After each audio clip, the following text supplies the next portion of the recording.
Hello, have a blessed day to all. Once again, welcome to my channel, Unboxing Real Estate PH. So today I am here at Villa Castena subdivision inside the one-story duplex unit. And today I was having a site visit with my client.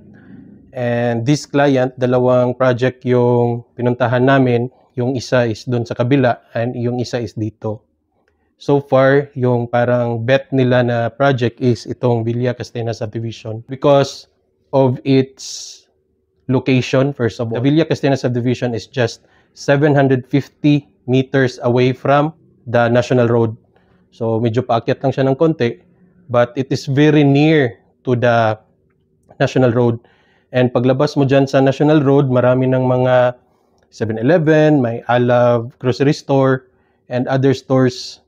So, and it is also accessible if you want to go to Cagayan de Oro or any part of Northern Mindanao. No? So, ito yung isa sa reason kung bakit naging option nila tong unit na to.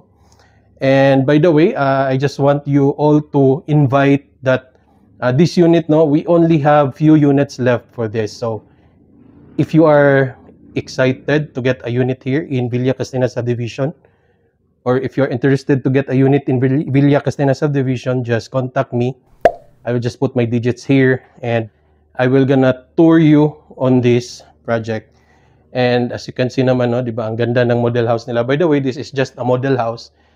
This is not the turnover unit talaga, but even if yung turnover unit lang yung puntahan natin, you will be amazed of its unit, di ba? Gusto ko lang i-share sa inyo yung experience ko dito sa Villa Castena subdivision.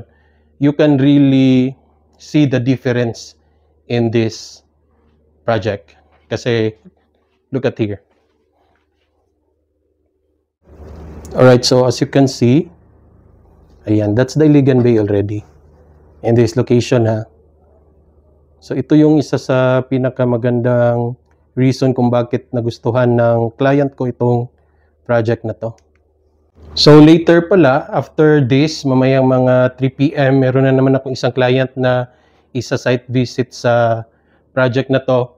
And I'm pretty much sure that glad of what she will be seeing in this project. So that will be later on. And sa ngayon pala, no, itong one-story duplex natin, if you will reserve a unit here, ang equity is only 5,000 pesos.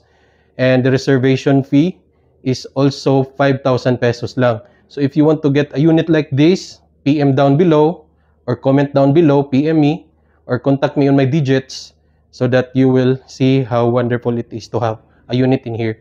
Again, if you will reserve a unit here, it's only for 5,000 pesos and the equity is only 5,000 pesos also. Other details regarding the unit, we will be discussing it if you will have a site visit with me. Alright? So for that, thank you so much for watching this video. And I hope that you will be amazed of the units here. And you will gonna experience what I have experienced in coming here in Villa Castena subdivision. So, see you on my next videos. Bye-bye and God bless.